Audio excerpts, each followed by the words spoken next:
Já. Hey, þú, slakaðu á. Af því að það er þessi rólega útöndun sem að sendir okkur úr streitukerfinu yfir í sefkerfið og þegar ég komin þangað, þá fer ég að geta tekið lógiskari ákvörðun. Þá fer ég að, þú veist, það er búin að virka hjá mig framheilan. Þá er ég komin úr möndlunni, þú veist, amygdala, sem er kvíðastöðin og ég er búin að virka hjá mér framheilan. Það sem að göngutúrarnir gera er að þeir virka framheilan.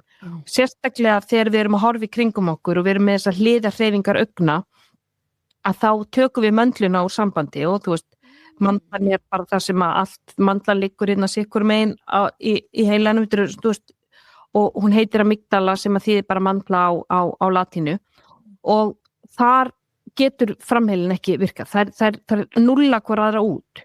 Þannig að þegar við förum, þú veist, út og að labba, þá erum við að taka inn umhverfið og þá þurfum við að nota stöðina sem að sér athygli, nám og minni sem er framheilin.